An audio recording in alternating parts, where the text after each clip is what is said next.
Hey everyone, welcome back to Corporate Decoder, the place where we decode the companies that matter. And today we're diving into OPAL Fuels Inc. And believe me when I say this report is about as exciting as watching paint dry, but there's a little bit of something shiny in here for us to find, so stick around.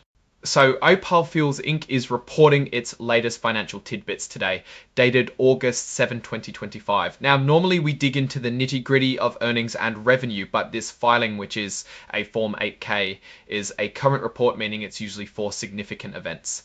Think big news like mergers, acquisitions, bankruptcy, or in this case, a press release about their financial results for the quarter that ended June 30, 2020, 2020, 2020, 2020, 2020, 2020, 2020, 2022, or in this case, a press release about their financial results for the quarter that ended June 30, 2020, 2025. Because who needs wait for a big earnings call when you can just drop a press release, right? So what did they announce? Well, they put out a press release. They're telling us that it details their financial results for the second quarter of 2025. Now, this report itself is pretty standard legal mumbo jumbo. It's just officially acknowledging that they put out this press release. They're saying, hey, we released some numbers. You can find them attached as Exhibit 99.1. Think of this 8K filing as the official announcement that the press release is out the door. They also want to remind everyone that some of the stuff they say in that press release are forward-looking statements. That's corporate speak for, we're making educated guesses about the future and please don't sue us if it doesn't happen exactly like we say it will. They're essentially saying that actual results could be quite different from what they're predicting. It's always good to remember that these are just predictions, not guarantees. Now here's where it gets interesting. OPAL Fuels is giving us not just their regular GAAP numbers, which are the standard accounting rules, but they're also using something called adjusted EBITDA. Adjusted EBITDA is a way for companies to show their performance after removing certain expenses that they don't think reflect their core business operations. It's like giving your house a quick tidy up before the guests arrive. OPAL Fuels says they use it because it gives a clearer picture of their operating performance, allowing for greater transparency and helping investors and analysts understand their business. They also mentioned that management believes it excludes items that don't directly match their core operations and can obscure business trends that they don't think reflect their core business operations. It's like giving your house a core operations and can obscure business trends. Plus, they think it aligns revenues better with expenses and institutional investors use it a lot. They lay out a few key reasons why this adjusted EBITDA is so important to them. First, it lets them show us the numbers their bosses use to make big decisions. Second, they can remove stuff that they feel isn't really part of their everyday business and could make it look like things are worse or better than they really are overall. Third, they say it helps match their income with their costs better. And fourth, a lot of big money folks and people who study companies use this metric to understand how OPAL Fuels is doing. It's all about painting a picture of their performance that they think is more accurate and easier for everyone to digest. But they also want us to know that these adjusted numbers aren't the whole story. They are limited and shouldn't replace the official GAAP numbers. They also warn that other companies might calculate adjusted EBITDA differently, so OPAL's numbers might not be directly comparable to other companies. It's like saying everyone's measuring a marathon, but some people are starting closer to the finish line. They do promise that reconciliations, which are like explanations of how they get from the GAAP numbers to the adjusted EBITDA numbers, are included in that attached press release. So if you want to see the exact math, that's where you go. So the only real exhibit they're filing with this 8K is that press release itself. That's where all the actual financial details are buried. Without that press release, this 8K is just a notification that the news is out.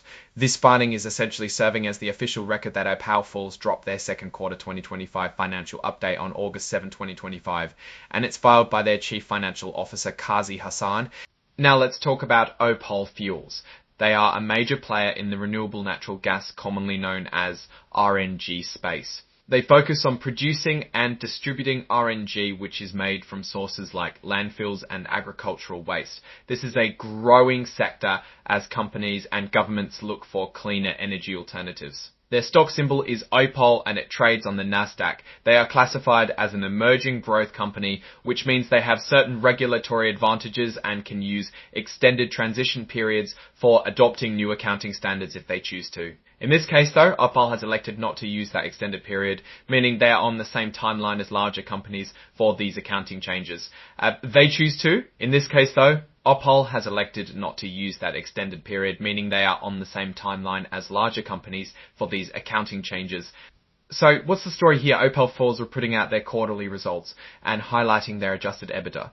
This measure aims to give a clearer view of their operational health by stripping out certain costs.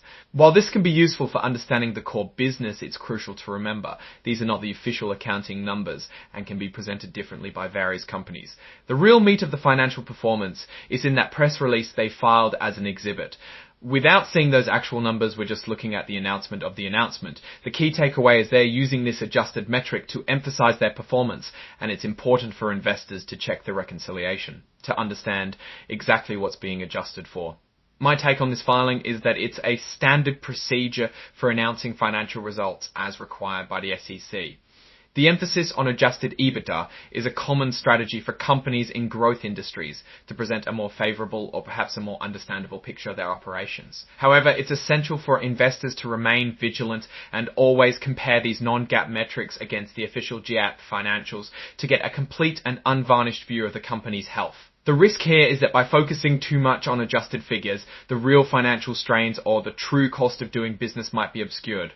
OPAL Fuels is in an industry with significant potential, but also significant operational costs and regulatory hurdles. The growth in RNG is undeniable, but the profitability can be heavily influenced by factors like commodity prices, feedstock availability, and government incentives. Without the detailed numbers from the press release, it's hard to give a definitive assessment of their current financial standing, but the focus on adjusted EBITDA is definitely a signal to... What's your opinion on OPAL Fuels using adjusted EBITDA? Do you find these metrics helpful or potentially misleading? Let us know your thoughts in the comments below. If you found this breakdown useful, please hit that like button and subscribe for more corporate deconstructions.